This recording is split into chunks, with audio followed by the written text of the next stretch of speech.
اہل بیت کی شان زیادہ ہے یا صحابہ رسول کی؟ دونوں کے دونوں ہمارے سر کے تاج ہیں، دونوں کی عظمت، دونوں کی عزت، دونوں سے محبت یہ دین کا حصہ ہے، اور بنیادی وجہ اس کی نبی پاک صلی اللہ تعالیٰ علیہ وآلہ وسلم سے نسبت ہونا ہے، کیونکہ نبی پاک صلی اللہ علیہ وسلم کا واضح فرمان ہے کہ احب اللہ لما یغذوکم بہ من نعمہ، اللہ سے محبت کرو اس لیے کہ وہ اپنی نعمتوں کے ذریعے تمہیں پالتا ہے، وَأَحِبُّونِي لِحُبِّ اللَّهِ، اور اللہ کی محبت کی وجہ سے مجھ سے محبت کرو، اور فرمائے وَأَحِبُّ أَهْلَ بَيْتِ لِحُبِّي،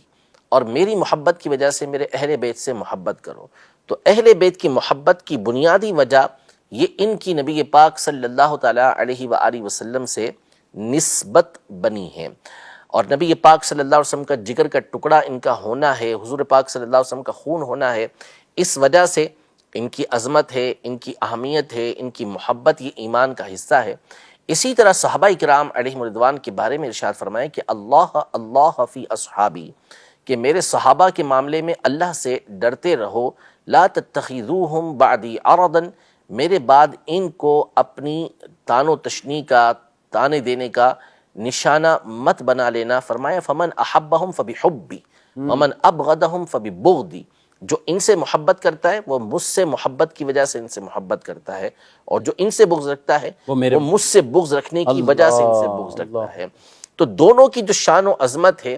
وہ مرکز محبت نبی پاک صلی اللہ علیہ وسلم کی ذات کی وجہ سے ہے۔ تو جو نبی پاک صلی اللہ علیہ وسلم سے محبت کرنے والا ہے وہ اہل بیت اطہار سے بھی محبت کرے گا، ان کی تعظیم کرے گا، اور وہ صحابہ اکرام علیہم رضوان کی بھی تعظیم و تکریم کرے گا۔ تو دونوں ہمارے لیے عزت والے، دونوں ہمارے لیے عظمت والے ہیں۔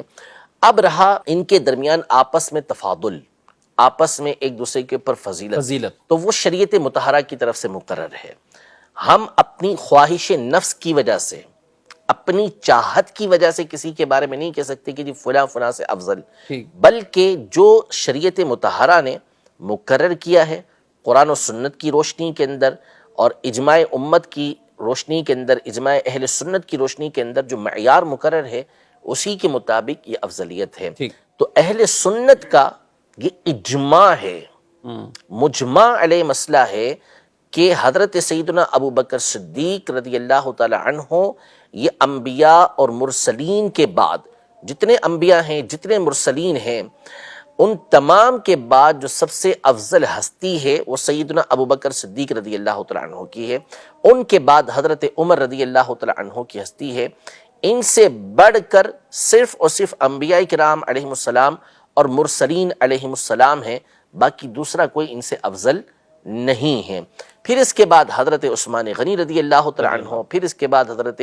مولا علی مولا مشکل کشا رضی اللہ تعالیٰ عنہ کی ذات گرامی ہے۔ یہ سارے افضل ترین ہستیاں ہیں، عشرہ مبشرہ ہیں، حسنین کریمین ہیں، سیدہ فاطمہ ہیں، سیدہ عائشہ ہیں، سیدہ خدیجہ رضی اللہ تعالی عنہن،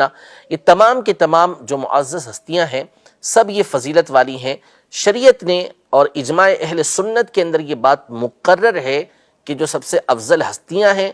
امت کے اندر وہ سیدنا ابو بکر صدیق اور سیدنا عمر رضی اللہ تعالی عنہما کی ذات گرامی ہے۔ ہم اپنی مرضی سے کسی کو کہنے لگے کہ جی مجھے فلاں سے محبت ہے تو میں اس کو افضل بنا دوں، ایسا نہیں ہو سکتا۔ قرآن و سنت کے ادلہ بالکل واضح طور پر موجود ہیں، اور علماء نے بڑی بڑی کتابیں اس موضوع پر تحریر کی ہیں اور دلائل کے ساتھ اس بات کو ثابت کیا ہے۔ عقائد اہل سنت کی جتنی قدیم کتابیں ہیں آپ کو یہ بات اس کے اندر واضح طور پر ملے گی کہ سیدنا ابو بکر صدیق رضی اللہ تعالی عنہ اور حضرت عمر رضی اللہ تعالی عنہ باقی تمام کے تمام صحابہ کرام علیہم رضوان سے یہ افضل و اعلیٰ ہیں۔